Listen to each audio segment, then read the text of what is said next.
Hello friends, welcome to Abhipedia powered by Abhimanyu IAS. My name is Love Shukla. तो कैसे हैं आप लोग? आई होप आप लोग सब ठीक से होंगे। ठीक है, एज़ यू ऑल नो कि लॉकडाउन को है जो 2 वीक्स के लिए और एक्सटेंड कर दिया गया है। बट इस लॉकडाउन के बीच में जो हमारी प्रिपरेशन है वो नहीं रुकनी चाहिए। ठीक है, तो लास्ट सेशन के अंदर इंडियन फ्रीडम स्ट्रगल में हमने 1905 से लेकर के 1909 तक जो राइज ऑफ एक्सट्रीमिज़म था, पार्टीशन ऑफ बंगाल, ठीक है, और उसके बाद मॉडले मिंटो रिफॉर्म्स तक जो था, हम जो इंडियन फ्रीडम स्ट्रगल है उसको डिस्कस कर चुके हैं। तो आज के सेशन में हम जो स्टोरी है वो इंडियन फ्रीडम स्ट्रगल की आगे बढ़ाएंगे। जैसे आप अपनी स्क्रीन पर देख रहे होंगे, जो हमारा आज का जो टॉपिक रहेगा वो क्या रहेगा? Growth of revolutionary nationalism, revolutionary nationalism. ठीक है, रेवोल्यूशनरी नेशनलिज्म। तो इसके ग्रोथ के सबसे पहले हम देख लेते हैं हम कौन कौन से टॉपिक जो है आज वो डिस्कस करने वाले हैं। तो बच्चों, ये आज के टॉपिक्स रहेंगे डिस्कशन के। ठीक है, rise of revolutionary nationalism activities. ठीक है, और दूसरा रहेगा home Rule league. Lucknow session की बात करेंगे हम, बहुत इंपॉर्टेंट सेशन है आपके एग्जाम पॉइंट ऑफ व्यू से और इंडियन हिस्ट्री के पॉइंट ऑफ व्यू से भी। Lucknow session Indian national Congress का, एक्चुअली इंडियन नेशनल कांग्रेस के मैंने आपको पहले ही बोला था कि हम एक्चुअली मैं इस पर एक अलग से भी एक जो है वीडियो बनाएंगे, इसको डिस्कस करेंगे। बाकी के जो इंपॉर्टेंट सेशन रहेंगे, important session of Indian national Congress, वो किस टाइम पर हुए, ठीक है, उसका प्रेसिडेंट कौन थे उस वक्त, और क्या क्या डेवलपमेंट हुई उन सेशन की। तो आज का जो सेशन के अंदर जो हम एक इम्पोर्टेंट जो है एक्चुअली एक पूरे के पूरी एक स्टोरी लाइन अप करने के लिए, तो ये लखनऊ सेशन जो रहेगा हम आज वो डिस्कस करेंगे। ठीक है, उसके बाद लखनऊ पैक्ट, लखनऊ सेशन के अंदर ही लखनऊ पैक्ट जो था वो जैसे साइन हुआ था। ठीक है, तो Lucknow session and Lucknow pact दो अलग अलग चीज़ें हैं, तो इस चीज़ में कभी कंफ्यूज मत होना। इसके ऊपर जो हमने एक क्वेश्चन भी मैंने फ्रेम किया, सो डैट कि आपको जब आप क्वेश्चन आप करेंगे तो आपको वहाँ से क्लैरिटी होगी कि लखनऊ सेशन और लखनऊ पैक्ट में क्या डिफरेंस क्या रहेगा। फिर मोंटेग्यू चेफर्म रिफॉर्म की बात करेंगे, किस तरीके से जो ब्रिटिशर ने अपनी कैरेट एंड स्टिक पॉलिसी को यूज़ करते हुए पहले जो है मोंटेग्यू चेफर्म रिफॉर्म लेके आए, उस वक्त क्या डेवलपमेंट्स हुई थी जिसकी वजह से ये रिफॉर्म उनको एक्चुअली वो मजबूरी में ही लेकर के आए थे, तो क्या डेवलपमेंट रही थी। फिर government of India act, actually Montagu चेफर्म रिफॉर्म को बेस बनाकर ही जो गवर्नमेंट ऑफ इंडिया एक्ट जो था वो दिया गया था। इन सब के बीच जो हम एक चीज़ और डिस्कस करने वाले हैं कि इस टाइम पे आपको पता है कि जो आज का बड़ा सेशन रहेगा वो 1909 से लेकर के बेसिकली स्टार्टिंग, तो एक्चुअली जो रेवोल्यूशनरी एक्टिविटीज़ मेनली जो थी वो एंड ऑफ द जो 20th सेंचुरी का जो एंड था, ठीक है, सॉरी 19th सेंचुरी का, उसके बाद से ही 19th सेंचुरी के एंड से ही जो थी रेवोल्यूशनरी एक्टिविटीज़ जो थी वो स्टार्ट हो गई थी। तो उसके बाद जो था, जो वर्ल्ड वार 1 का जो टाइम हुआ, ठीक है, उसके बाद कुछ ऐसे इंसिडेंट हुए वर्ल्ड के अंदर जिसकी वजह से इस तरह की एक्टिविटीज़ को इम्पीटस मिला। तो चलिए देख लेते हैं। उससे पहले जो बच्चे हमारे साथ, जो आज स्टूडेंट जो हमारे साथ न्यूली ज्वाइंड है, उनके लिए एक छोटी सी इन्फॉर्मेशन है। जो बच्चे स्टार्टिंग से जुड़े हैं उनको तो इन्फॉर्मेशन के इस बारे में पता होगा। देख लेते हैं वो इन्फॉर्मेशन क्या है। तो जिन बच्चों ने हमें न्यूली ज्वाइन किया है, तो बच्चों आपको पता होगा कि जो है एक स्पेशल कोर्स जो है industrial relation and labour laws और जनरल अकाउंटिंग प्रिंसिपल के लिए जो है वो चलाया जा रहा है। इसके लिए अभी आपको 50% का डिस्काउंट जो है वो मिलेगा। कोविड-19 आपको पता है कि कोरोना वायरस की वजह से जो अभी सब लॉकडाउन चल रहा है, तो उस चीज़ को ध्यान में रखते हुए इस कोर्स के ऊपर जो है 50% का डिस्काउंट जो है वो दिया जा रहा है। और उसके साथ साथ जो आपके कंसेप्ट है उसको कंसोलिडेट करने के लिए EPFO की टेस्ट सीरीज़ भी जो है वो स्टार्ट हो चुकी है। तो इसके अंदर अगर आप कोई भी, अगर इसमें से कोई भी कोर्स आप अवेल करते हैं तो आपको जो ये टेस्ट सीरीज़ है ये आपको फ्री में मिलेगी। और अगर आपको सिर्फ टेस्ट सीरीज़ को ही अगर आपको अवेल करना है तो आपको इसके लिए 1000 रुपीज़ जो है वो पेड करने पड़ेंगे। बाकी की जो इन्फॉर्मेशन रहेगी आप अभी PDF पोर्टल पे जा करके देख सकते हैं। तो चलिए अपना आज का जो सेशन है वो शुरू करते हैं। तो चलिए देखते हैं कि ये जो रेवोल्यूशनरी एक्टिविटीज़ या रेवोल्यूशनरी नेशनलिज्म के राइज होने के क्या क्या रीज़न थे। एक्चुअली जब भी किसी मास मूवमेंट का, जैसे आप देखेंगे कि जो रेवोल्यूशनरी एक्टिविटीज़ के इंडियन फ्रीडम स्ट्रगल के अंदर 2 फेजेस रहे थे। ठीक है, there are 2 phases of revolutionary activities. जो फर्स्ट फेज रहा था वो रहा था जो 19th सेंचुरी के स्टार्टिंग के जो पीरियड था, ठीक है, जो 1890s के डेकेड्स के बाद से और 1915 तक का जो पीरियड रहेगा, जो ये, तो ये एक फर्स्ट फेज रहेगा। जो सेकंड फेज आएगा वो आएगा जो 1920s का जो लास्ट के जो ईयर्स होंगे। तो जो सेकंड फेज जो स्टार्ट होगा वो रेवोल्यूशनरी एक्टिविटीज का, वो उस फेज के अंदर स्टार्ट होगा। तो there are 2 phases of revolutionary activities. तो आज का जो इस सेशन के अंदर हम जो फर्स्ट जो फेज रहेगा रेवोल्यूशनरी एक्टिविटीज का वो डिस्कस करेंगे, ठीक है। तो सबसे पहले जो इसके राइज होने का रीजन क्या रहता था, ठीक है। तो सबसे पहले जो रीजन रहेगा वो क्या रहेगा, by product of growth of militant nationalism, कि जो मिलिटेंट नेशनलिज्म की जिसकी हमने बात करी थी, एक्सट्रीमिज्म की, किस तरीके से जो मॉडरेट्स की पॉलिसीज जो थी वो फ्रूटफुल नहीं हो पा रही थी, जिसकी वजह से जो मिलिटेंट जो एक तरीके से लोगों के अंदर एंगर बढ़ रहा था, जिसकी वजह से मिलिटेंट नेशनलिज्म का, एक्सट्रीमिज्म का राइज हुआ। तो same as a by product of militant nationalism जो था, जिसकी वजह से रेवोल्यूशनरी एक्टिविटीज का भी राइज होना स्टार्ट हो गया। Because there are some certain section in the society जिसको जो है गवर्नमेंट से, ठीक है, उनको ज़्यादा आस नहीं रहती थी, तो वो इंडिविजुअल वे में या एक ऑर्गेनाइज्ड वे में एक रेवोल्यूशन ला के थ्रू जो गवर्नमेंट को डिस्प्लेस करना चाहते थे। तो एक बाई प्रोडक्ट रहेगा, ठीक है। दूसरा जो रीज़न रहेगा वो रहेगा फेलियर ऑफ लीडरशिप, कि जो लीडरशिप थी, चाहे वो मॉडरेट्स की हो चाहे एक्सट्रीमिस्ट की हो, वो इन वन वे और इन अनदर वे में जो उनके एम थे, चाहे वो सेल्फ गवर्नमेंट का हो या कॉन्स्टिट्यूशनल रिफॉर्म का हो, तो वो उसको लाने में जो थे वो सक्सेसफुल नहीं रहे थे, ठीक है। और ना ही जो उस वक्त जो यंगस्टर थे, ठीक है, उनकी जो एनर्जी थी नेशनलिज्म को लेकर के या कंट्री को लेकर के, उसको चैनलाइज करने में वो सक्सेसफुल रहे थे, ठीक है। तो फेलियर ऑफ लीडरशिप रहेगा। ब्रूटल गवर्नमेंट सप्रेशन, कि जैसे जैसे गवर्नमेंट का सप्रेशन बढ़ता है, ठीक है, वैसे वैसे जो रेवोल्यूशनरी एक्टिविटीज़ इंक्रीज होती है। जैसे आपने देखा होगा जब हमने स्वदेशी मूवमेंट जब हम डिस्कस कर रहे थे, उस टाइम पर भी क्या था कि जब स्वदेशी मूवमेंट स्टार्ट हुआ था तो गवर्नमेंट ने उसको बहुत हाई हैंडल करना स्टार्ट किया था, बहुत ही बुरी तरीके से सप्रेस करना स्टार्ट किया था, जिसकी वजह से एक सर्टेन सेक्शन जो स्टार्टा था सोसाइटी का, जिसमें मेनली यंगस्टर्स आते थे, उनके अंदर गवर्नमेंट के लिए जो था वो एंटागोनिज्म इंक्रीज होना स्टार्ट हो गया था। तो ब्रूटल गवर्नमेंट सप्रेशन एक वन ऑफ द रीजन रहेगा। इंटरनेशनल इन्फ्लुएंस, जैसे आपको पता होगा कि इंडिया के अंदर जब हमने फर्स्ट सेशन में भी जब मैंने डिस्कस किया था कि हर एक जो भी इंडिया के अंदर जो भी मूवमेंट रहेंगी, कोई भी अगर कोई इवेंट होगा तो कहीं ना कहीं उसके ऊपर उसका जो भी इंटरनेशनल उस समय का जो बैकग्राउंड, जो इंटरनेशनली जो इवेंट्स हो रहे होंगे उसका वन वे और अनदर वे जो उसका इम्पैक्ट रहेगा। तो उस समय पे क्या इरिश रेवोल्यूशन जो था, आयरलैंड का जो रेवोल्यूशन था, उसका भी इम्पैक्ट जो था इंडियन के ऊपर पड़ना स्टार्ट हो गया था, ठीक है। इरिश रेवोल्यूशन जो आयरलैंड जो था, और ठीक है, आयरलैंड का जो आयरलैंड में जिस तरीके से वहाँ पे भी आपको जैसे पता है कि वो जो ब्रिटिश की कॉलोनी था, ठीक है, ब्रिटिशर जो यूके की, तो उस केस के अंदर भी तो वहाँ पे भी रेवोल्यूशन के थ्रू जो था उन्होंने सेल्फ गवर्नमेंट, सेल्फ रूल जो था वो लेकर के आए थे, ठीक है। तो ये कुछ एक रीज़न बने थे राइज ऑफ रेवोल्यूशनरी एक्टिविटीज़ के। तो उसके बाद क्या था कि जो डिफरेंट जो एरियाज थे इंडिया के अंदर, उसके अंदर डिफरेंट जो लोग थे वो इंडिविजुअल वे में और या ऑर्गेनाइज्ड वे में जो था उन्होंने अंग्रेजों के खिलाफ या ब्रिटिश जो भी कॉलोनियल पावर थी उनके अगेंस्ट हथियार उठाने शुरू कर दिए थे। तो देख लेते हैं वो कौन कौन से किस एरिया के अंदर क्या क्या एक्टिविटीज़ जो थी उस समय पर हुई थी। सबसे पहले बंगाल को डिस्कस करते हैं।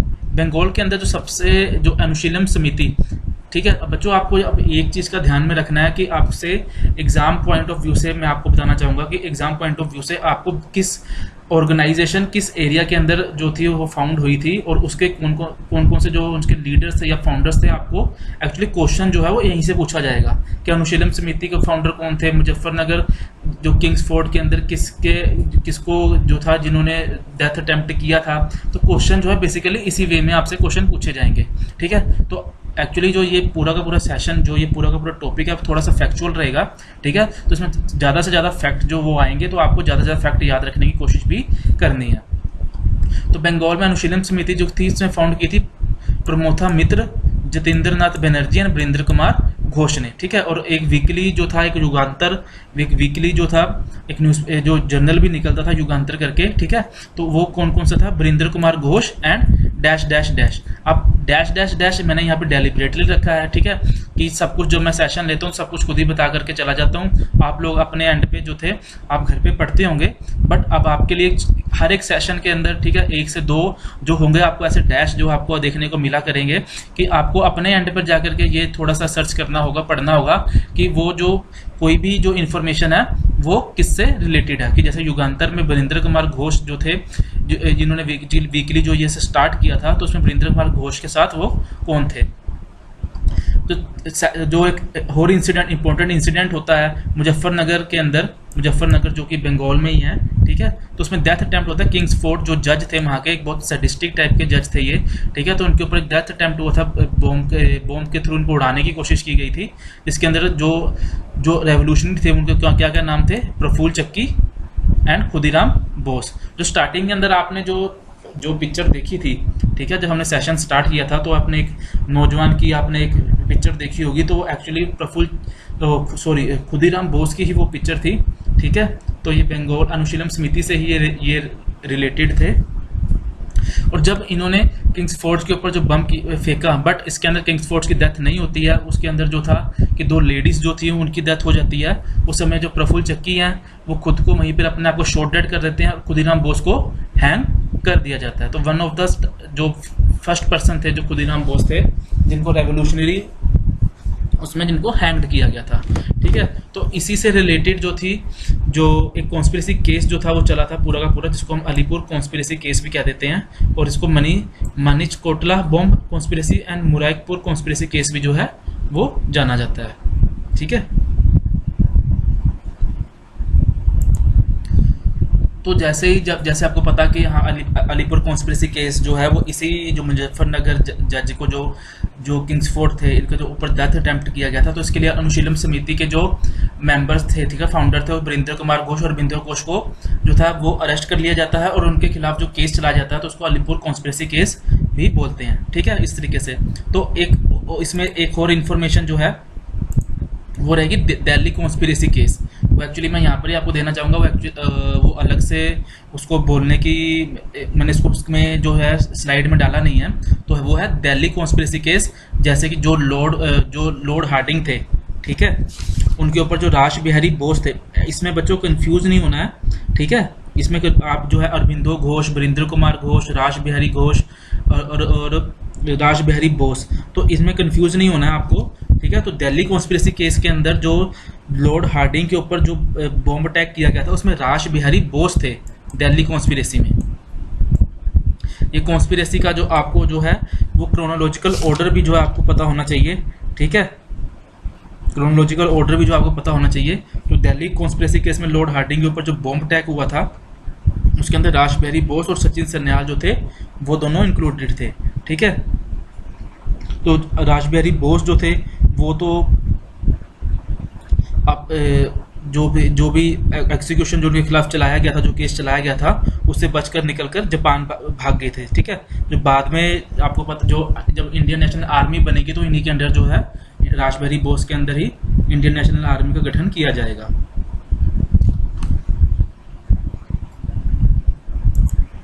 तो ये इन्फॉर्मेशन थी दिल्ली कॉन्स्पिरेसी केस के बारे में, ठीक है। मैंने इसको बंगाल के अंदर साथ ही ऐड कर दिया है, पर इसमें स्लाइड में एक्चुअली ये है नहीं है, तो आप देख लीजिएगा। चलिए अपने सेशन। इसके बाद बच्चों बात आती है महाराष्ट्र की। तो महाराष्ट्र में कौन कौन सी एक्टिविटीज़ जो भी रेवोल्यूशनरीज थे वो क्या वहाँ पे कौन कौन सी ऑर्गेनाइजेशन बनी थी।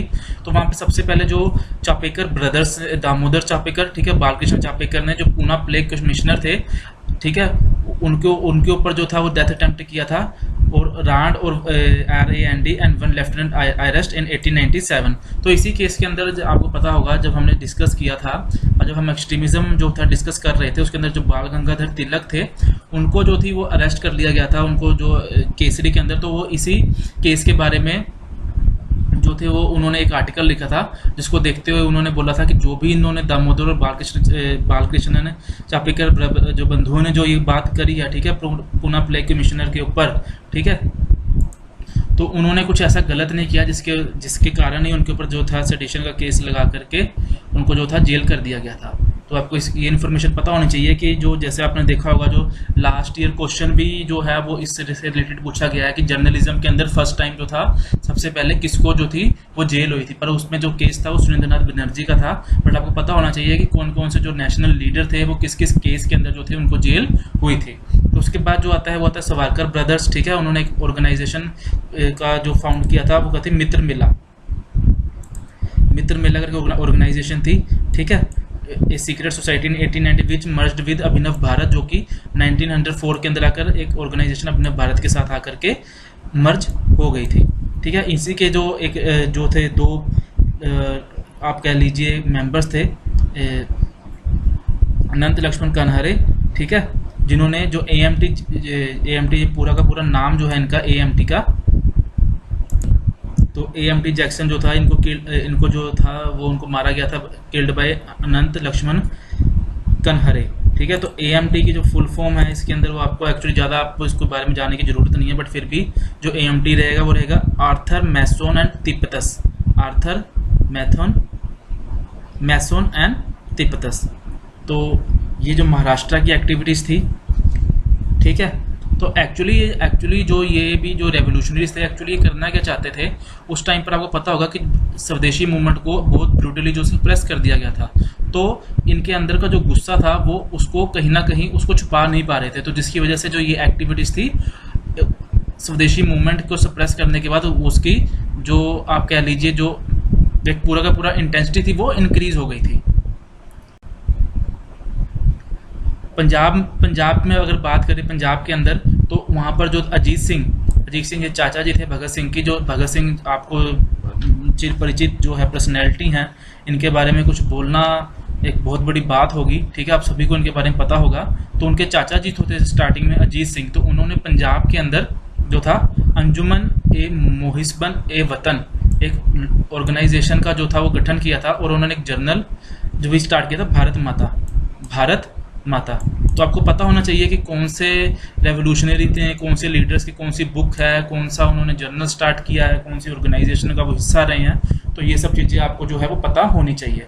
मैं स्टार्टिंग से बोलता आ रहा हूँ, ठीक है। जो EPFO के अंदर UPSC के अंदर अगर फर्स्ट सेशन जो बच्चे स्टार्टिंग के सेशन नहीं देख के आए हैं तो प्लीज़ जो, तो अभी तक कुछ बच्चों के मेरे को ये भी रिक्वेस्ट कर रहे थे कि सर प्लेलिस्ट कंप्लीट नहीं है, तो बच्चों प्लेलिस्ट भी जो है वो कंप्लीट हो चुकी है। जो जितने भी सारे के सारे सेशन थे वो प्लेलिस्ट में ऐड कर दिए गए हैं, तो आप प्लीज़ जाइए और जो आपको जो लास्ट के जो सेशन है, जो 7 सेशन जो हम इससे पहले जो डिस्कस कर चुके हैं उसको देख करके आइए, सो दैट कि आगे की आने वाली स्टोरी जो आपको ईजिली आपको क्लियर हो सकेगी और आपको पता लग सकेगा कि किस इन्फॉर्मेशन को किस तरीके से यूज़ करना है। अब ये जो एक्टिविटीज़ थी ये तो हो रही थी इंडिया के अंदर, but there are some revolutionaries जो आउटसाइड इंडिया के थे, ठीक है, जो कि यहाँ से किसी भी तरीके से बचा करके, या उनको जो यहाँ पर प्रेस के अंदर, जिस हिसाब से आपको पता है कि प्रेस के ऊपर हर तरीके से जो था वो अटैक किया जाता था, तो उसको उनको जो अपना जो उनके विचार थे वो खुल के वो सामने नहीं रख पाते थे। तो इस केस में कुछ रेवोल्यूशनरी जो थे वो अब्रोड में रह करके इंडिया के इंडिपेंडेंस के लिए काम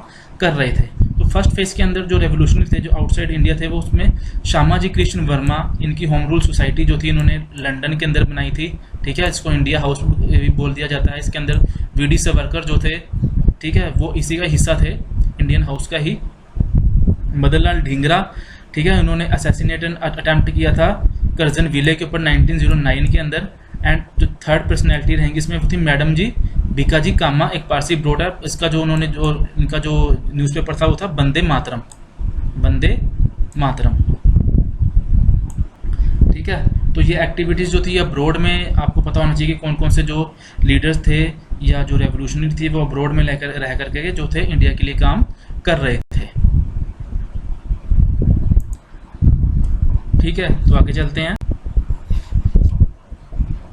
दी गदर, ठीक है, तो ये एक रेवोल्यूशनरी ऑर्गेनाइजेशन थी जो कि सैन फ्रांसिस्को नॉर्थ अमेरिका में बनी थी, ठीक है। जो इसका जो हेडक्वार्टर था वो सैन फ्रांसिस्को था।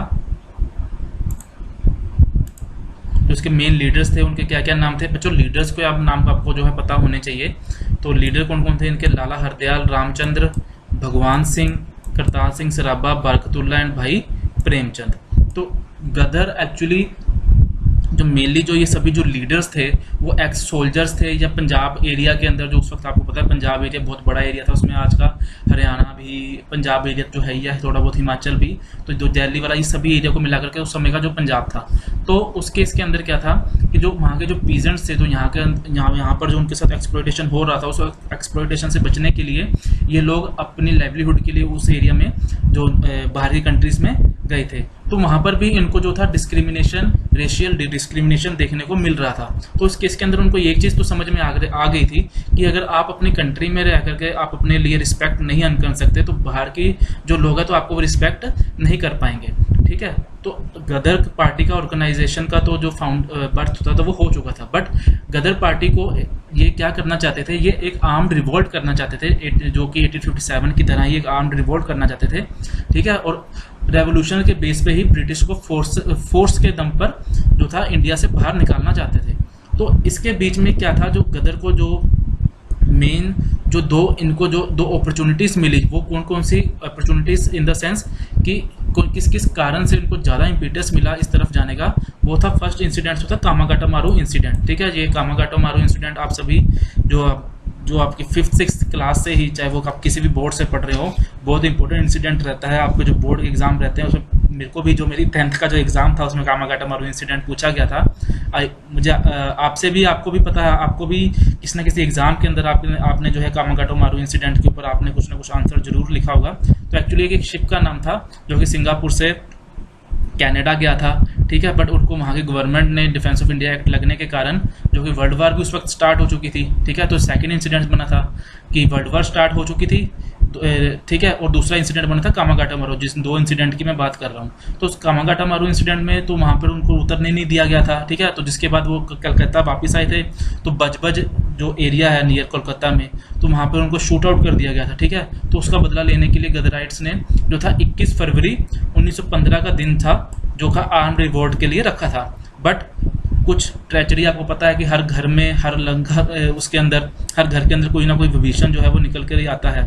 ठीक है, जिसकी वजह से पूरा का पूरा जो है वो पूरा प्लान है वो डिस्टर्ब हो जाता है। ठीक है, तो उसकी वजह से क्या था, धोखेधड़ी की वजह से जो इनका जो प्लान था वो समय से पहले ही खुल जाता है। ठीक है, और दूसरा भी कि इससे पहले जो आपको पता है कि जो थी वर्ल्ड वार 1 जो थी वो छिड़ चुकी थी।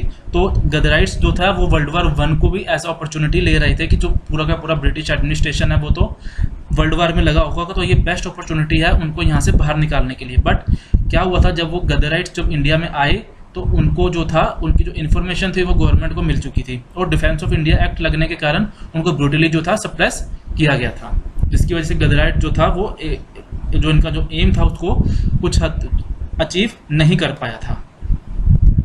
ठीक है, तो ये बच्चों अभी तक बात थी रेवोल्यूशनरी एक्टिविटीज़ की। अब हम बात करते हैं होम रूल मूवमेंट की। Home rule movement actually 2 type की होम रूल जो थी लीग्स जो स्टार्ट की गई थी। जो फर्स्ट जो लीग स्टार्ट करी गई थी वो थी बाल गंगाधर तिलक के द्वारा। ठीक है, पुणे इन अप्रैल 1916। और दूसरी जो थी वो miss Annie Besant Irish ladies थी। ठीक है, इन्होंने मद्रास में आके थियोसॉफिकल सोसाइटी के रिप्रेजेंटेटिव थे। ठीक है, इंडिया में ये आए थे इंडिया के अंदर होम रूल के लिए।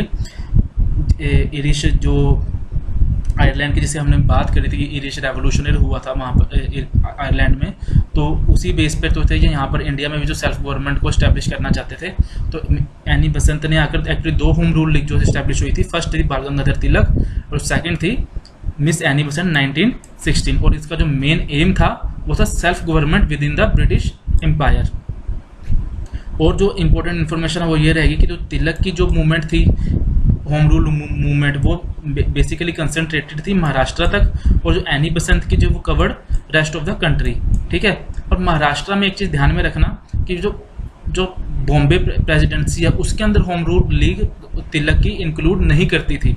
कि आपसे अगर इन्फॉर्मेशन अगर आपसे पूछी जाए, आपसे स्टेटमेंट बेस अगर क्वेश्चन पूछ लिया गया कि प्रेसिडेंट की होम रूल लीग जो थी तिलक बाल गंगाधर तिलक जी की वो इंक्लूड करती थी बॉम्बे प्रेसिडेंसी को, तो वो नहीं, वो इन्फॉर्मेशन गलत हो जाएगी।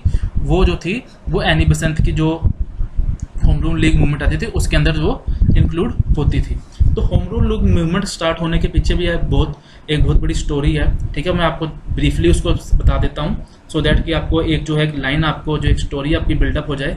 आपको पता होगा कि 1908 के अंदर जब जो बाल गंगाधर तिलक को जो था अरेस्ट कर लिया गया था, उनको 6 साल के लिए इम्प्रिजन कर दिया गया था। तो 1914 के अंदर 15 में जब वो छूट करके आए तो उनको एक चीज़ तो समझ में आ गई थी कि मास मूवमेंट के थ्रू, ठीक है, और इस टाइम पे जो ब्रिटिश जो है वर्ल्ड वॉर में भी लगे हुए हैं, ठीक है, तो इस टाइम पे अगर वो किसी भी तरीके से गवर्नमेंट को जो था प्रेशराइज करने की कोशिश करेंगे तो फिर से जो उसके परिणाम है वो थोड़े से घातक सिद्ध हो सकते हैं। तो इस केस में और बिल्कुल भी उनको जो था बिल्कुल बिना प्रेशराइज किए तो उनसे कुछ उम्मीद रखी भी नहीं जा सकती थी।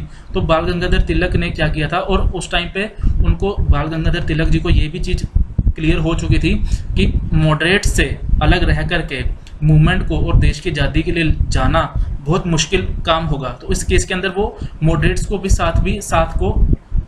साथ में रख करके चलना चाहते थे। तो इस केस में तो सो डैट कि ब्रिटिशर को ऐसा ना लगे कि वो फिर से उनको सप्रेस करें, उनके जो भी उनके जो इरादे रहेंगे उनको, तो उन्होंने होम रूल लीग की जो था स्थापना वो करी थी, ठीक है। तो मिस एनी बेसेंट जो थी वो एक ईरिश लेडी थी, ठीक है, वो भी इंडिया में आई थी होम रूल सेल्फ गवर्नमेंट के लिए ही, ठीक है। तो स्टार्टिंग में उन्होंने मॉडरेट्स को मनाने की कोशिश की, बट आपको पता है जो मॉडरेट्स थे उस वक्त वो ज़्यादातर वो कॉन्स्टिट्यूशनल रिफॉर्म के ऊपर ही बेसिकली वो ब्रिटिश राज के अंदर ही जो थे, अभी तक उनकी आंखें जो पूरी तरह से खुल नहीं पाई थी। तो मिस एनी बेसेंट ने क्या किया था, उन्होंने भी अपनी एक अलग 1916 में होम रूल लीग को इस्टेब्लिश किया था। तो ये स्टोरी लाइनअप आपको ये मैंने इसलिए सुनाया कि सो दैट कि आपको जो है एक पूरा स्टोरी जो आपका स्टोरी लाइन है वो बिल्डअप हो जाए, ठीक है। बच्चों अगर आपको जो भी अगर सेशन आपको अच्छा लग रहा है तो प्लीज़ आप लाइक और शेयर कीजिए, ज़्यादा से ज़्यादा शेयर कीजिए सेशन को, ठीक है, क्योंकि आपका जो शेयर और आपका लाइक है वही जो है मुझे पर्टिकुलरली इंस्पायर करता है कि सो डैट कि मैं इस तरह की वीडियोस जो है अभिपीडिया की तरफ से, ठीक है, आपके लिए लेकर के आते रहे हम लोग। आप प्लीज़ जितने भी सेशन अभिपीडिया की तरफ से चलाए जा रहे हैं प्लीज़ उसे ज़्यादा से ज़्यादा शेयर कीजिए और लाइक कीजिए, सो दैट कि आपका जो एम है हम उसको अचीव करने में आपकी हेल्प कर सकें, ठीक है। आपको एक वो क्या कहते हैं, आपको एक थोड़ा सा जो हमारी तरफ से जो चीज़ें हो सकती हैं वो आपको उसके लिए आपकी हेल्प कर सकें। तो प्लीज़ आप सेशन को ज़्यादा से ज़्यादा शेयर और लाइक कीजिए। चलिए आगे चलते हैं। तो इसके ऊपर गवर्नमेंट का एटीट्यूड किस तरीके का था, ठीक है। होम रूल लीग तो एस्टेब्लिश हो गया, तो बट इसके ऊपर जो गवर्नमेंट थी, ठीक है, वो तो सुधरने वाली तो इतनी जल्दी नहीं थी, ठीक है। उनको ऐसा लग रहा था कि एक टाइम पर तो जैसे आपको पता है कि वर्ल्ड वॉर चल रही है, तो उस टाइम पे इस तरह का उसे प्रेशराइज करना, ठीक है, उनको वो चीज़ अच्छी नहीं लग रही थी। तो उन्होंने एनी बेसेंट 1917 में एनी बेसेंट, ठीक है, बीपी वाडिया और जॉर्ज अरुंडेले इनको अरेस्ट कर लिया था, ठीक है, जिसकी वजह से एक नेशन वाइड प्रोटेस्ट भी हुआ था। और इसके अंदर सुब्रमण्यम अय्यर, ठीक है, सुब्रमण्यम अय्यर ने जो उनका नाइटहुड का जो टाइटल था उसको रिनाउंस कर दिया था, और तिलक ने एडवोकेट किया था प्रोग्राम ऑफ पैसिव रेजिस्टेंस, कि हम तो जो है आपकी हेल्प भी कर रहे हैं, ठीक है, बट हमसे आपसे मांग कर रहे हैं, हम आपसे किसी भी तरीके से आपके खिलाफ जाने की कोशिश नहीं कर रहे, हम सिर्फ डिमांड कर रहे हैं सेल्फ गवर्न की, कि हमें खुद को गवर्न करने के लिए आज़ादी इतनी तो होनी ही चाहिए, बट आप उसको भी इतने बुरे तरीके से सप्रेस कर रहे हैं। तो उस केस के अंदर एनी बेसेंट को जो था वो प्रोटेस्ट को अरेस्ट कर लिया गया था। और इसके बाद जो था एनी बेसेंट की जो पॉपुलैरिटी थी इतनी बढ़ गई थी, जिसकी वजह से 1917 का जो इंडियन नेशनल कांग्रेस का सेशन हुआ था उसके अंदर जो थे एनी बेसेंट जो थे वो प्रेसिडेंट बने थे, ठीक है। अब इसके डिक्लाइन की बात करते हैं। डिक्लाइन की लैक ऑफ इफेक्टिव ऑर्गेनाइजेशन, कि एक इफेक्टिव ऑर्गेनाइजेशन का जो एक पूरा रूप था वो कहीं ना कहीं मिसिंग था होम रूल लीग से, चाहे वो दोनों ही होम रूल लीग की बात हो, चाहे वो बाल गंगाधर तिलक जी की होम रूल लीग की बात हो या फिर एनी बेसेंट जी की होम रूल लीग की बात हो, कि एक पूरा का पूरा इफेक्टिवली ऑर्गेनाइज नहीं कर पा रहे थे वो पूरी की पूरी जो मूवमेंट थी होम रूल लीग की, ठीक है। तो वन ऑफ द रीजन बना।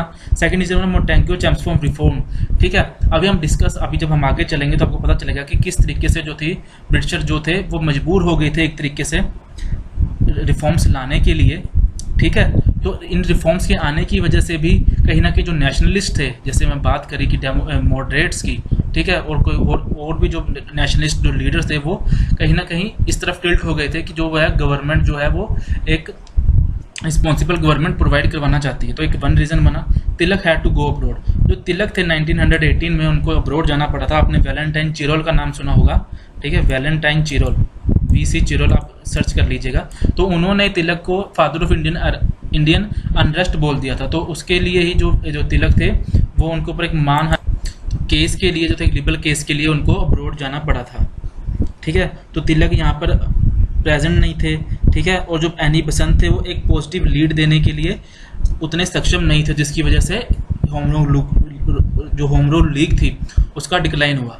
ठीक है, एक वन ऑफ द मोस्ट जो स्ट्रॉन्गेस्ट रीज़न था वो था जो इंडिया के जो राष्ट्रपिता हैं, ठीक है, महात्मा गांधी जी, उनकी एंट्री जो थी इस वक्त तक नॉट इन पूरे नेशनल वे में, बट एक जो चंपारण सत्याग्रह जिसको हम आगे जाकर डिस्कस करेंगे, और खेड़ा सत्याग्रह और अहमदाबाद मिल स्ट्राइक, तो कहीं ना कहीं उनकी एंट्री जो थी, ठीक है, उनको उनकी तरफ इन लोगों का जो ध्यान था वो आकर्षित होना स्टार्ट हो गया था। ठीक है, आपको पता है कि महात्मा गांधी जो थे 1915 के अंदर जो थे इंडिया में वापस आए थे।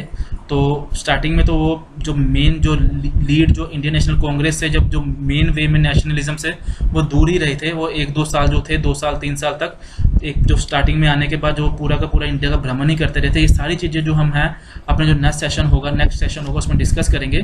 तो गांधी जी का आना भी, ठीक है, वन ऑफ द रीज़न बना इसके डिक्लाइन का।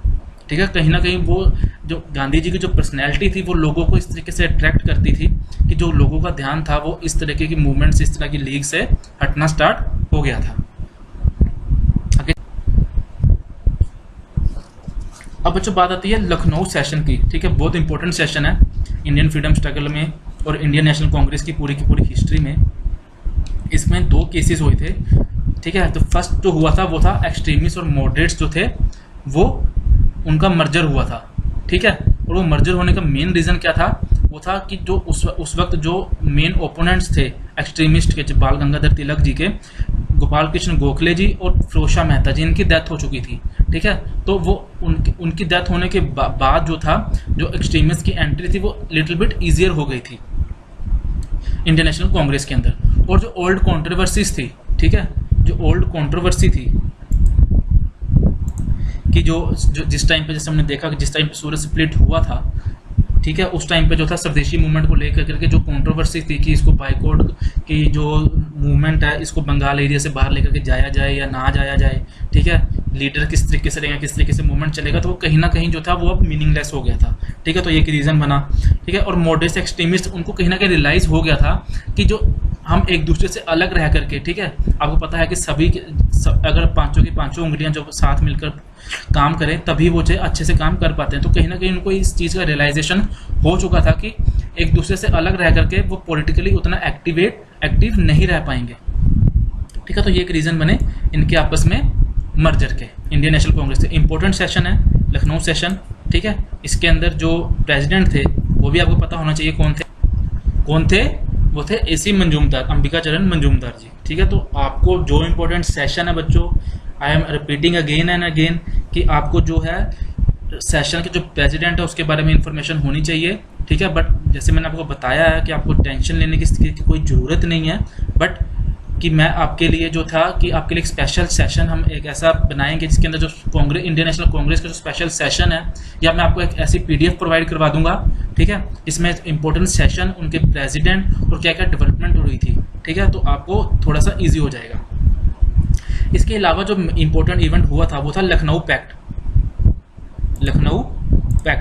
अब लखनऊ पैक्ट को तो जो था, आप जो है लखनऊ पैक्ट के अंदर जो ये मर्जर, आप इसको इंक्लूड नहीं करेंगे। इसके बेस पे क्वेश्चन भी फ्रेम किया है, आपको तब जाके ज़्यादा क्लियर हो जाएगा। लखनऊ पैक्ट के अंदर जो कांग्रेस और मुस्लिम लीग जो थे वो आपस में एक साथ मिलकर के आए थे और उन्होंने सेल्फ रूल और सेल्फ गवर्नमेंट की डिमांड की थी। तो ऐसा क्या हुआ था कि जो मुस्लिम लीग थी स्टार्टिंग में जो स्वदेशी मूवमेंट के एंगेज थी, इंडियन नेशनल कांग्रेस के एंगेज थी, वो कहीं ना कहीं विवश हो गई थी, आप कह लीजिए। ठीक है, कहीं ना कहीं उनको ब्रिटिशर की जो एक्चुअल पॉलिसीज थी उसका कहीं ना कहीं पता चलना स्टार्ट हो चुका था। तो उसका रीज़न क्या था? बेसिकली उसका मेन रीज़न था कि ब्रिटेन ने जो उनका जो टर्की थे और जो उस टाइम पे जो खलीफेट थी वो टर्की के पास थी। ठीक है, खलीफा जो थे उस वक्त, जो कि मुस्लिम और जो भी वर्ल्ड के जो मुस्लिम उनके लीडर्स हैं, ठीक है, जो रिलीजियस लीडर हैं, तो उनकी हेल्प करने के लिए मना कर दिया था। सेकेंड रीज़न बना नलमेंट ऑफ पार्टीशन ऑफ बंगाल की। पार्टीशन ऑफ बंगाल को नल कब किया गया था? स्वदेशी मूवमेंट को से इसका जो था मेन रीज़न स्वदेशी मूवमेंट स्टार्ट होने का तो यही था, पार्टीशन ऑफ बंगाल। बट जो स्वदेशी मूवमेंट जो उसका मेन ऑब्जेक्टिव था पार्टीशन ऑफ बंगाल को रोकने का वो अचीव नहीं कर पाई थी। और पार्टीशन ऑफ बंगाल को अनल कब किया गया था? 1911 में, ठीक है, 1911 में इसको नल किया गया था। मतलब इसको मतलब अनलमेंट का मतलब आप समझ रहे होंगे कि इसको जो था रद्द कर दिया गया था, ठीक है। तो 1911 के अंदर जैसे आपको पता है कि इसको रद्द किया गया और टर्की के हेल्प नहीं की गई 1912 के अंदर। तो जो कांग्रेस जो मुस्लिम लीग का जो सेशन हुआ 1913 में, उसके अंदर सेल्फ रूल और सेल्फ गवर्नमेंट की बात की गई, ठीक है। तो यहीं से जो थी डेवलपमेंट स्टार्ट हो चुकी थी लखनऊ पैक्ट के लिए 1911 के बाद ही। और न्यू लीडरशिप कि आपको पता होगा कि जो मेनली जो रीज़न था मुस्लिम लीग का जो डेवलपमेंट होने का, वो एक्चुअली यही रीज़न था कि जो इसके जो लीडर्स थे वो थोड़े कंजर्वेटिव थे, ऑर्थोडॉक्स थे, ठीक है। बट इस टाइम पर आकर क्या क्या था, मुस्लिम्स के अंदर भी जो लिटरेसी रेट था, जो यंग मुस्लिम लीडर्स थे, चाहे वो मोहम्मद अली जिन्ना हो, ठीक है, तो उन्होंने कहीं ना कहीं जो मुस्लिम लीग के जो बाहर थी, चाहे वो अब्दुल कलाम आज़ाद साहब हों, तो कहीं ना कहीं जैसे वो कांग्रेस के भी जो थे वो पार्टिसिपेट, जो कांग्रेस के वो लीडर थे अब्दुल कलाम आज़ाद साहब, ठीक है। तो कहीं ना कहीं ये जो आपस में इनके बीच में जो मुस्लिम्स का कांग्रेस के अंदर आना, एजुकेशन जो पढ़े लिखे जो मुसलमान जो लीडर्स थे और मुस्लिम लीग के अंदर भी जो पढ़े लिखे लीडर्स का आना, तो ये कहीं ना कहीं उस चीज़ को इम्पैक्ट कर गया। तो न्यू लीडरशिप का आना दोनों ही ऑर्गेनाइजेशन के अंदर ये रीज़न बना पैक्ट का, लखनऊ पैक्ट का, ठीक है। तो आपको अभी तक जो आपको साथ साथ ये भी चीज़ समझ में आ रही होगी कि बेसिकली लखनऊ पैक्ट जब होगा, ठीक है, और इंडियन नेशनल कांग्रेस के अंदर ब्रिटिश और मॉडरेट एक्सट्रीमिस्ट का मंजर होगा, तो कहीं ना कहीं ब्रिटिशर को जो है कहीं ना कहीं उनको ये पता लग जाएगा कि अब जो है उनके लिए आने वाले टाइम में मुश्किल होने वाली है। तो इस केस में वो क्या करेंगे? इस केस में वो दो चीज़ें करेंगे, ठीक है। जैसे मैंने आपसे डिस्कस किया था लास्ट सेशन के अंदर भी, वो क्या करेंगे? Policy of carrot and stick. Carrot किस बेस में आएगी? मोंटेग्यू चैम्बर ऑफ रिफॉर्म के अंदर, और स्टिक किस बेस में आएगी कि डिफेंस ऑफ इंडिया एक्ट को आगे बढ़ाते हुए, ठीक है, जो कि 10 साल के दो चला था, और किसके बेस पे आएगी? रोलर एक्ट के अंदर। स्टिक किस बेस पे आएगी? रोलर एक्ट के बेस में, रूप में, ठीक है। तो आगे देख लेते हैं मोंटेग्यू चैम्बर ऑफ रिफॉर्म। तो अगस्त डेक्लरेशन एक्चुअली ये 1907 की मोंटेग्यू चैम्बर ऑफ रिफॉर्म ही है, ठीक है। तो इस टाइम पे क्या था कि कांग्रेस और मुस्लिम लीग तो जो एक साथ आ गए थे, ठीक है, और मॉडरेट्स और एक्सट्रीमिस्ट का भी मर्जर हो चुका था। तो इस जो सिचुएशन थी उसको ब्रिटिश को कहीं ना कहीं उनको रियलाइजेशन हो गया था कि अगर अब कुछ सेल्फ गवर्नमेंट की तरफ कुछ ऐसा स्टेप्स नहीं लिया गया, ठीक है, और वर्ल्ड वार के कारण उनकी जो पोजीशन थी वो भी कहीं ना कहीं थोड़ी सी जो स्ट्रॉन्ग, आपको पता है कि स्टार्टिंग में लड़ाई करने के, युद्ध करने के बाद कहीं ना कहीं उनको जो था वो अपने आप को स्ट्रेंथन करने के लिए, खुद की जो पावर्स थे उसको कंसोलिडेट एक बार फिर से करने के लिए टाइम की रिक्वायरमेंट होगी। तो उस समय क्या आते हैं? Montagu Chelmsford reform government declaration of 1917। तो इस डेक्लेरेशन के बेस पे ही जो था, इस डेक्लेरेशन के बेस पर ही जो गवर्नमेंट ऑफ इंडिया एक्ट जो वो आएगा। तो ये डिक्लेरेशन क्या थी? The government policy is of increasing participation of Indians in every branch of administration and gradual development of self governing institution with the view to the progressive realization of responsible government in India as an integral part of British Empire। कि जो government की जो policy है वो Indians को जो हर administration की, प्रशासन की हर ब्रांच के अंदर उनकी जो एडमिशन है वो चाहते हैं, ठीक है, और उनको सेल्फ गवर्निंग इंस्टीट्यूशन प्रोवाइड करना चाहते हैं, और सेल्फ जो रिस्पॉन्सिबल गवर्नमेंट है वो प्रोवाइड करना चाहते हैं within the British Empire, ठीक है। और क्या था कि जो अब से जो डिमांड होगी सेल्फ रूल की और सेल्फ गवर्नमेंट की, जो होम रूल की, उसको सेडिशियस नहीं माना जाएगा, उसको सेडिशियस नहीं माना जाएगा, ठीक है। तो इसी के बेस पर गवर्नमेंट ऑफ इंडिया एक्ट जो था वो आया था, ठीक है, 1919 का। इसको डिस्कस कर लेते हैं, इसके बाद फिर हमारा क्वेश्चन आंसर का जो सेशन रहेगा, फिर हम क्वेश्चन आंसर जो है वो डिस्कस करेंगे फटाफट से। तो चलिए इसको डिस्कस कर लेते हैं। तो गवर्नमेंट ऑफ इंडिया एक्ट के अंदर जो था, तो सबसे पहले बाई कैमरल सिस्टम, ठीक है, अपर हाउस और लोअर हाउस का सिस्टम जो था, जो आज की डेट में भी अगर हम देखेंगे जो लोकसभा है, ठीक है, और जो राज्यसभा है, जो मेन कंसेप्ट है, अगर वो आपसे पूछा जाए कि राज्यसभा लोकसभा का कंसेप्ट कहाँ से बेसिकली लिया गया, तो बेसिकली वो कहाँ से लिया गया था? 1919 के गवर्नमेंट ऑफ इंडिया एक्ट से ही लिया गया था। डायरेक्ट इलेक्शन जो थे वो इंट्रोड्यूस कर दिए गए थे, ठीक है, लेजिस्लेटिव काउंसिल और इंपीरियल लेजिस्लेटिव काउंसिल्स के लिए। सेपरेट इलेक्टोरेट जो था वो प्रोवाइड किया था 6 क्रिश्चियन एंड एंग्लो इंडियंस को मुस्लिम्स के साथ। इस चीज़ का आपको ध्यान रखना है कि मुस्लिम्स को जो सेपरेट इलेक्टोरेट था वो कहाँ पर दिया गया था, 1919 के इंडियन काउंसिल एक्ट के अंदर, और 1919 में गवर्नमेंट ऑफ इंडिया के एक्ट के अंदर किसको सेपरेट इलेक्टोरेट प्रोवाइड किया गया था, 6 क्रिश्चियन एंड एंग्लो इंडियंस। आपको बेसिकली बच्चों ये छोटे छोटे फैक्ट्स जो हैं वो याद में रखने हैं, ठीक है। डीआरकी जो थी प्रोविंसेस में इंट्रोड्यूस की गई थी। डीआरकी को आपको समझना होगा कि आपको 2 सब्जेक्ट जो थे बना दिए गए थे, ठीक है, लेजिस्लेचर के अंदर। एक था ट्रांसफर सब्जेक्ट और एक था रिजर्व, ठीक है। जो ट्रांसफर सब्जेक्ट थे उसके अंदर जो था इंडियंस को जो था वो पावर्स प्रोवाइड करा दी गई थी, जिसके अंदर जो ट्रांसफर सब्जेक्ट थे उसके अंदर आता था एजुकेशन, ठीक है, इरिगेशन, इस तरीके के जो डिपार्टमेंट्स थे, जो इस तरीके की मिनिस्ट्रीज थी वो ट्रांसफर सब्जेक्ट में आती थी। और जो मेन सब्जेक्ट थे, ठीक है, लॉ एंड ऑर्डर और फाइनेंस। आपको पता है कि देश किससे चलता है, कोई भी ऑर्गेनाइजेशन हो, कोई भी कंट्री हो, कोई भी ऑर्गेनाइजेशन हो, किस पे चलेगी, फाइनेंस पे। तो फाइनेंस इन्होंने क्या रखा था, रिजर्व के अंदर, ठीक है, उसको रिजर्व के अंदर रखा था। वो भी अभी भी गवर्नमेंट के जो गवर्नर जनरल था उसके अंदर ही आता था। तो बेसिकली डीआरकी का मतलब आपको समझ में आ गया होगा कि 2 सब्जेक्ट्स को 2 हिस्सों में डिवाइड कर दिया गया था, transfer and reserve. First time जो था जो बजट था प्रोविंशियल और सेंटर का, उसको अलग कर दिया गया था, ठीक है, और प्रोविंशियल लेजिस्लेचर को ऑथराइज कर दिया गया था अपना वो, ताकि वो बजट बना सकें। और जो सेक्रेटरी ऑफ स्टेट था, जो अभी तक जो उसका जो भी खर्चा होता था, ठीक है, उसकी सैलरी से रिलेटेड या उसके ऑफिस से रिलेटेड, तो उसको अब इंडियन रेवेन्यू से तो उसको दिया जाता था। बट अब जो होगा वो खर्चा जो किससे पे पेड किया जाएगा, ब्रिटिश एक्सचेकर से, ठीक है। तो ये मेन प्रोविजन थे गवर्नमेंट ऑफ इंडिया, ठीक है। तो ये अभी तक हमने मेन जो था प्रोविजन डिस्कस कर लिए हैं। तो आज अब हम जो क्वेश्चन जो है डिस्कस करते हैं। फटाफट से आप सभी लोग जो है आंसर कीजिए, ठीक है, जल्दी से आंसर कीजिए। जो फर्स्ट क्वेश्चन आपकी स्क्रीन पर आ गया है बच्चों, तो जल्दी से आंसर कीजिए, जल्दी से आंसर कीजिए बच्चों।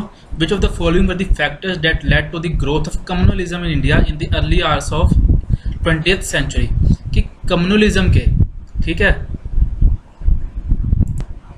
ठीक है, कम्युनलिज्म के, संप्रदायवाद के राइज होने के कारण क्या थे 20th सेंचुरी में, ठीक है। तो जल्दी से आंसर कीजिए। British policy of divide and rule, education and economic backwardness of Muslims, popularization of communal view of Indian history. तो जल्दी से आंसर कीजिए, 4 ऑप्शन है आपके पास। You have only 10 seconds to answer this question. संप्रदायवाद, कम्युनलिज्म, ठीक है, जैसे कि मुस्लिम लीग का जो बर्थ हुआ था वो वन ऑफ द रीज़न था किस तरीके से कम्युनलिज्म जो था आगे धीरे धीरे बढ़ना स्टार्ट होगा। चलिए इसका करेक्ट आंसर देख लेते हैं बच्चों। तो सभी के सभी जो मेनली जो रीज़न थे वो British policy of divide and rule, जिसकी हम बात कर चुके हैं। मुस्लिम्स के बीच में एजुकेशनल इकोनॉमिक बैकवर्डनेस होना भी वन ऑफ द रीज़न बना स्टार्टिंग में, ठीक है, कम्युनलिज्म के राइज होने का, ठीक है। वो ताकि चाहे वो हिंदूज भी हों, हिंदूज के बीच में भी जो कम्युनलिज्म जो था वो राइज हुआ ही था। 1915 में हम देखेंगे कि जैसे हिंदू महासभा की जो बर्थ हुआ वो भी एक स्टार्टिंग के उसमें एक कम्युनल ऑर्गेनाइजेशन ही थी। और popularisation of communal view of Indian history की स्टार्टिंग के अंदर ब्रिटिशर ने एक, आप कह लीजिए कि डिवाइड एंड रूल के लिए ही एक कम्युनलाइजेशन ऑफ इंडियन हिस्ट्री कर दिया था कि जो हमारा एंशियंट इंडिया है उसको हिंदू का इतिहास, हिंदू हिस्ट्री, और जो मिडीवल पीरियड है उसको मुस्लिम हिस्ट्री, और जो ब्रिटिश पीरियड है उसको मॉडर्न हिस्ट्री के रूप में डिवाइड किया गया था। तो popularisation of communal view of Indian history को इस तरीके से डिवाइड करना भी कहीं ना कहीं इसको अफेक्ट किया था, जिसकी वजह से कम्युनलिज्म का बर्थ, जो कम्युनलिज्म का राइज हुआ था। तो communalism in itself is not a wrong word, ठीक है। कम्युनलिज्म के भी आगे तीन टाइप्स होती हैं, ठीक है। आपको उसके डिटेल में जाने की जरूरत नहीं है, क्योंकि बिकॉज यूपीएससी ईपीएफओ में जो था आपसे उस लेवल का आपको हिस्ट्री ऑप्शनल, जो यूपीएससी आईएएस जो आपको पीएचडी में, ठीक है, जो आपसे वो तरीके के जो एग्जाम होते हैं उसके अंदर आपको ये सब चीज़ें जो है सब्जेक्टिव आंसर में पूछी जाती हैं। बट आपको पता है कि जो आपका एग्जाम रहेगा वो बेसिकली वो ऑब्जेक्टिव ही रहने वाला है, ठीक है। तो कम्युनलिज्म के भी आगे टाइप्स रहती हैं, बट आपको उसमें ज़्यादा डिटेल में जाने की ज़रूरत नहीं है। बच्चों अपने आप को रोक के रखना, ठीक है, एक कन्फाइन करके रखना, confined way of learning main आपका मोटो अभी होना चाहिए, ठीक है, कि ज़्यादा से ज़्यादा अगर जितना ज़्यादा पढ़ेंगे, ठीक है, उतना भी कई बार ज़्यादा पढ़ना भी आपके लिए ज़्यादा अच्छा नहीं होता। स्पेशली जो सिलेबस में दिया गया है आपको सिर्फ वहीं तक कन्फाइंड रखिए। मैं आपको यही चीज़ जो है आप सजेस्ट करूँगा। तो चलिए डी जो इसका है वो करेक्ट आंसर है, ठीक है, जैसे हम अभी तक देख चुके हैं। चलिए नेक्स्ट क्वेश्चन जो है आपकी स्क्रीन पर आने लगा। नेक्स्ट क्वेश्चन आ गया बच्चों आपकी स्क्रीन पर, जल्दी से आंसर कीजिए। Which of the following is correct about the role played by Muslim League in early years. Muslim role जो प्ले किया था मुस्लिम लीग ने, उसके बारे में जो था क्वेश्चन है, जल्दी से आंसर कीजिए। Statement 1 is work to safeguard the rights of Indian Muslims, adopted self-government for India as its goal in 1913 and call for Hindu-Muslim unity in a united and independent India। तो जल्दी से answer कीजिए। अभी जब हमने discuss किया था Lucknow pact, तो हम इस क्वेश्चन को एक्चुअली वहाँ पर डिस्कस करके आए हैं, तो किसी भी बच्चे का जो क्वेश्चन है वो गलत नहीं होना चाहिए, ठीक है। तो जल्दी से आंसर कीजिए। हिस्ट्री को अगर आप एक स्टोरी फॉर्म में याद रखने की कोशिश करोगे ना, याद भी नहीं रखना, एक स्टोरी पढ़नी है बस, तो आपके लिए ईजियर हो जाएगा। जो इवेंट्स है उसको समझना, उसका बैकग्राउंड समझना, उसके फॉरवर्ड लिंकेजेस क्या है, उसके बैकवर्ड लिंकेजेस क्या है, तो आपके लिए हिस्ट्री पढ़ना बहुत ईजी हो जाएगा। और 14 आउट ऑफ 14 जो हमारा टारगेट है हम उसको अचीव कर पाएंगे। तो चलिए इसका करेक्ट आंसर देख लेते हैं, ठीक है। तो इसका बच्चों सभी के सभी जो ऑप्शन है वो सही है, ठीक है। Work to safeguard the human rights of Indian Muslims, ये ऑप्शन भी करेक्ट है। Adopted self government for India as its goal in 1913, जैसे हमने डिस्कस किया था किस तरीके से बाल्कन वॉर्स में ब्रिटेन ने उनको हेल्प करने से मना कर दिया था, और 1911 में जो अनलमेंट ऑफ जो थी पार्टीशन ऑफ बंगाल को जब अनल रद्द किया गया था, वो भी एक रीज़न बना था। और स्टार्टिंग के अंदर जो थे हिंदू मुस्लिम यूनिटी की ही बात करते थे। ये तो आफ्टर 1940 लाहौर रेजोल्यूशन जो था मुस्लिम लीग का, जो कि हम आगे डिस्कस करेंगे, ठीक है। अभी हम उसको उसकी डिटेल में नहीं जाएंगे, उसको हम आगे डिस्कस करेंगे। तो सभी के सभी ऑप्शन जो है वो करेक्ट हैं। D is the right answer. तो ये इसकी एक्सप्लेनेशन है जो कि मैंने अभी आपको बताई है, ठीक है। ये आप एक्सप्लेनेशन पढ़ लीजिएगा, ये वही एक्सप्लेनेशन है जिसकी मैंने अभी बात करी है, ठीक है। तो चलिए अपने नेक्स्ट क्वेश्चन की तरफ चलते हैं। नेक्स्ट क्वेश्चन आ गया बच्चों, जल्दी से आंसर कीजिए। Which of the following were the effects of separate electorate introduced by British. Effect of separate electorate के क्या इफेक्ट थे, जल्दी से आंसर कीजिए। Communalization of Indian politics, significant rise in the social status of depressed classes, and conflict between Dr. B.R. Ambedkar साहब and Gandhi ji. तो जल्दी से आंसर कीजिए। सेपरेट इलेक्टोरेट के अफेक्ट,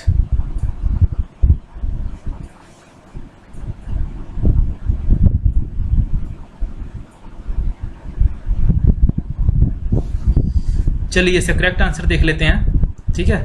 तो significant rise in the social status, थोड़ी सी कम आपको जो है कॉमन सेंस अगर आप लगाते, ठीक है, जो कि बच्चों ने लगाई भी है, वेरी गुड, तो आपका जो क्वेश्चन था वो बिल्कुल सही हो जाता। आप एलिमिनेशन लगाते तो ये ऑप्शन जो है सेकंड आपकी गलत हो जाती, ठीक है। तो सेकंड ऑप्शन तो ये निकल ही जाता, ठीक है। तो फर्स्ट तो इसका जो करेक्ट आंसर रह जाता वो क्या रहता, सी ऑप्शन। जो सी ऑप्शन रहेगा उसका करेक्ट आंसर रहेगा। सेपरेट इलेक्टोरेट जब कम्युनल अवार्ड होगा, ठीक है, सिविल डिसोबीडियंस के बाद, जो फर्स्ट फेज के बाद जो कम्युनल अवार्ड जो प्रोवाइड किया जाएगा, ठीक है, जिसको हम डिस्कस करेंगे आगे। पूना पैक्ट जो था इंडिया महात्मा गांधी जी और डॉक्टर बी आर अम्बेडकर साहब के बीच में जो पूना पैक्ट जो साइन होगा, ठीक है, जो वन ऑफ द रीजन बनेगा कि जो रामसे मैकडोनल्ड थे उन्होंने कम्युनल अवार्ड की कि सेपरेट इलेक्टोरेट जो दलित्स को भी जो था सेपरेट इलेक्टोरेट जो था वो प्रोवाइड किया जा रहा था, ठीक है। तो हम आगे जाकर डिस्कस करेंगे। तो इसका जो करेक्ट आंसर रहेगा वो आंसर सी रहेगा। चलिए अपने नेक्स्ट क्वेश्चन की तरफ चलते हैं। नेक्स्ट क्वेश्चन आ गया बच्चों, नेक्स्ट क्वेश्चन आ गया, जल्दी से आंसर कीजिए। Contribution of Home Rule League to the nationalist movement, contribution क्या रहा था होम रूल लीग का इन द नेशनलिस्ट मूवमेंट। तो जल्दी से आंसर कीजिए। You have only 15 seconds to answer this question. Statement 1 is prepare the ground for the upsurge of mass participation during non cooperation movement, ठीक है। Establish organisation linking between town and country, August 17 declaration of Montagu Montford reforms,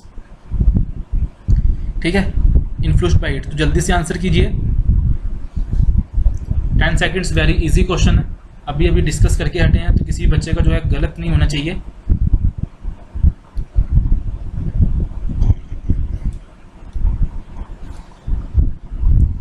चलिए इसका correct answer देख लेते हैं। सभी के सभी जो इन्फॉर्मेशन है बच्चों करेक्ट है, ठीक है। ये सभी का सभी जो कंट्रीब्यूशन रहा था तो इसका करेक्ट आंसर ऑप्शन डी जो होगा इसका करेक्ट आंसर हो जाएगा, ठीक है। तो चलिए आगे चलते हैं अपने नेक्स्ट क्वेश्चन की तरफ। क्वेश्चन भी एज अ इंफॉर्मेशन ही यूज़ कीजिएगा आप। ये सभी की सभी जो इन्फॉर्मेशन ही है इंडायरेक्ट वे में आपको जो प्रोवाइड की जा रही है, ठीक है। तो इसको जो है आपको पढ़ना है, क्वेश्चंस भी आपको पढ़ के जाने हैं एग्जाम से पहले। क्वेश्चन भी आपको एज आपका रिसोर्स ही प्रोवाइड एज अ रिसोर्स ही काम करेंगे आपका, ठीक है। चलिए अपने नेक्स्ट क्वेश्चन की तरफ चलते हैं। During the Indian freedom struggle who among the following started the weekly Yugantar in 1906? जल्दी से आंसर कीजिए, वेरी इजी क्वेश्चन है, ठीक है। जो चलो आपका जो होमवर्क है वो आप यहीं पर कवर हो जाएगा। आपके लिए होमवर्क जो एक मैंने दिया था वो मुझे लग रहा है आपको होमवर्क नहीं रहेगा, बट कोई बात नहीं। नेक्स्ट सेशन में मैं 2 से 3 इन्फॉर्मेशन ऐसी रखा करूँगा जहाँ पे वो डैश डैश होगा और आपको वो इन्फॉर्मेशन जो है वो कैसे भी करके लेकर के आनी है, खुद से पढ़ना है, ठीक है। और जो है कुछ एक इन्फॉर्मेशन जो मैं डेलिब्रेटली जो है उसको वो रॉन्ग करने वाला हूँ, मैं आपको यहाँ पर बोल रहा हूँ डेलिब्रेटली मैं इन्फॉर्मेशन जो है एक इन्फॉर्मेशन वो रॉन्ग करने वाला हूँ और एक डैश डैश के फॉर्म में लेकर के आने वाला हूँ। जो नेक्स्ट सेशन होगा मैं आपसे उसको क्वेश्चन करने वाला हूँ उससे बेस पे, ठीक है। तो आप जल्दी से आंसर कर दीजिए, टाइम बहुत हो चुका है आप इसको आंसर करने के लिए। तो बच्चों इसका करेक्ट आंसर रहेगा जैसे अभी हमने डिस्कस भी किया था, ठीक है, भूपेंद्र नाथ भट्ट, एंड ऑप्शन 20 का जो रहेगा वो करेक्ट आंसर रहेगा, ऑप्शन बी। तो option B is the correct answer. Yugantar started in 1906 by Barindra Kumar Ghosh, Abhinav Bhattacharya ji and Bhupendra Nath Dutt, ठीक है। तो कुछ ऐसा कुछ इसके अंदर 30 मार्क खान टाइप का कुछ ऐसा क्वेश्चन नहीं था ये, ठीक है। तो चलिए अब नेक्स्ट क्वेश्चन की तरफ चलते हैं। नेक्स्ट क्वेश्चन आ गया बच्चों आपकी स्क्रीन पर, जल्दी से आंसर कीजिए। Reason for the decline of swadeshi movement, कि स्वदेशी मूवमेंट के डिक्लाइन के, उसके कम होने के, उसके ख़त्म होने के क्या क्या कारण बने थे, ठीक है। नैरो सोशल बेस, कि जो उसका जो सार्वजनिक जो बेस था, ठीक है, वो कम था एक्सट्रीमिस्ट लीडर का। सवेयर रिप्रेशन ऑफ गवर्नमेंट, ठीक है। Second, movement lost relevance after the unification of Bengal. तो जल्दी से आंसर कीजिए, थोड़ी सी कॉमन सेंस और एलिमिनेशन मेथड। ये क्वेश्चन अभी डिस्कस, एक्चुअली जो भी इन्फॉर्मेशन मैंने अब स्टार्टिंग में आपको प्रोवाइड करवाई है उसी इन्फॉर्मेशन के बेस पर जो है क्वेश्चन पूछे जा रहे हैं। तो जल्दी से आंसर कीजिए। एलिमिनेशन मेथड लगाइए, आपके लिए क्वेश्चन बहुत इजी हो जाएगा। एलिमिनेशन मेथड, जो बच्चे को आंसर नहीं कर रहे हैं प्लीज़ आंसर कीजिए। मैं आपसे बार बार बोलता हूं कि ऐसे बैठ करके जो अपने गलतियां करनी है इसी सेशन में कर लीजिए, सो डैट एग्जाम में जाकर के आपको जो है गलती ना करनी पड़े और आपके 2.66 मार्क्स बच जाएं। 2.66 मार्क्स, कि जब क्वेश्चन गलत होगा तो 0.66 और अगर सही होगा तो 2 मार्क्स। तो टोटल जो इफेक्ट पड़ता है क्वेश्चन से वो 2.66 मार्क्स का पड़ता है, ठीक है। बट आपको पता होगा जो 100 मार्क्स का क्वेश्चन है, 1/3 जो है वो इसका जो वो रहेगा, तो उस बेस के ऊपर जो भी इसका जो इफेक्ट पड़ेगा आप देख लीजिएगा कितना इफेक्ट पड़ता है इसके ऊपर।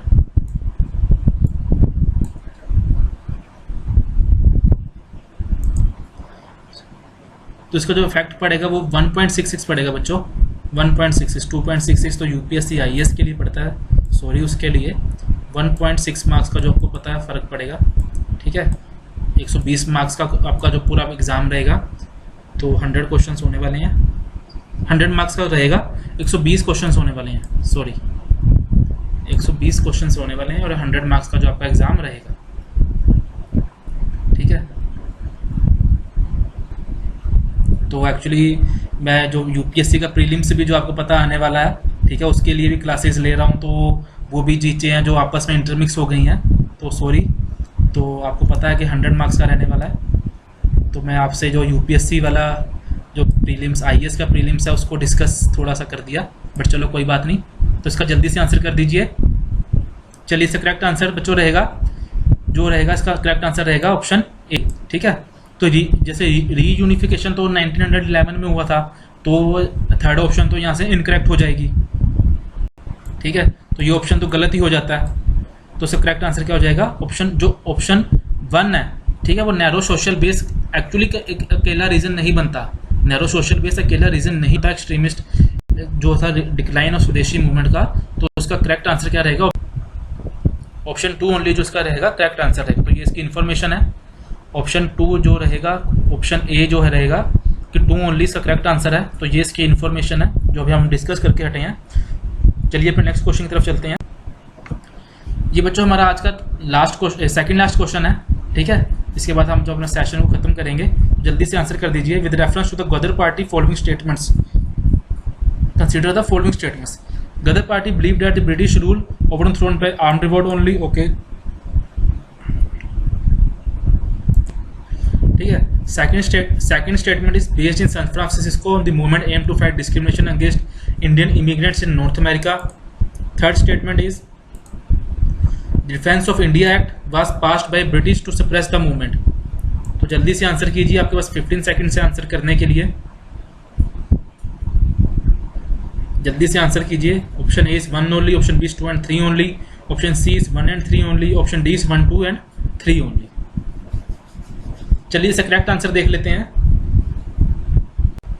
तो सभी की सभी इंफॉर्मेशन है, जैसे बच्चों आपको पता है, कि सभी की सभी जो इन्फॉर्मेशन है वो करेक्ट है, ठीक है। जो सभी की सभी तीनों की तीनों इन्फॉर्मेशन जो रीजन बनी थी, ठीक है, गदर की जो तीनों की तीनों इन्फॉर्मेशन वो करेक्ट है। अभी इसको हम डिस्कस करके भी हटे हैं, ठीक है। तो चलिए अपने लास्ट क्वेश्चन की तरफ चलते हैं। तो बच्चों ये लास्ट क्वेश्चन है हमारा आज का, ये हमारा आज का लास्ट क्वेश्चन है। तो जल्दी से आंसर कीजिए। Which of the following were the result of Lucknow pact? Lucknow pact के क्या क्या रिजल्ट रहे थे? Option A statement 1 is extremist were readmitted into national Congress, okay. Statement second is Congress accepted the demand of separate electorate for Muslims. Statement third is British government considered the demand of conferring self government on Indians.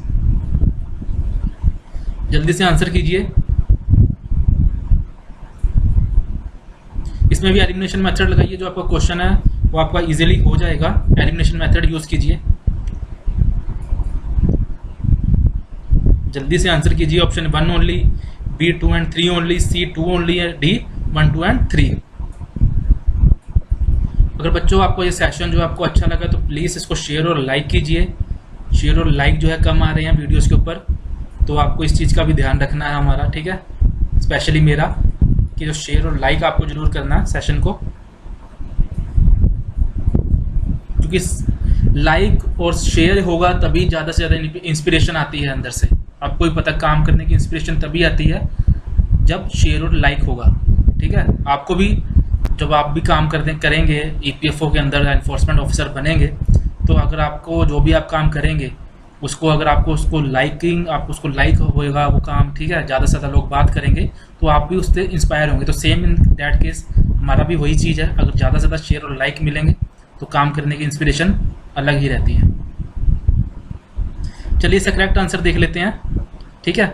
Extremist रीएडमिटेड हुए थे Lucknow session में, but Lucknow pact से इसका कुछ लेना देना नहीं है। अभी हम डिस्कस करके हटे थे ये चीज़, ठीक है। तो 1 तो इसका गलत हो जाएगा, ठीक है। Congress accepted the demand of separate electorate, ये भी ठीक है। British government considered the demand of governing सब गवर्नमेंट, ठीक है। तो इसका करेक्ट आंसर क्या रहेगा? ऑप्शन बी, ठीक है। तो इसका करेक्ट ऑप्शन क्या रहेगा? मैंने आपको पहले ही बोला था कि आप जो है एलिमिनेशन मेथड से इजीली क्वेश्चन जो है वो कर सकते हैं। तो चलिए अपने आज के सेशन को यहीं ख़त्म करते हैं, ठीक है।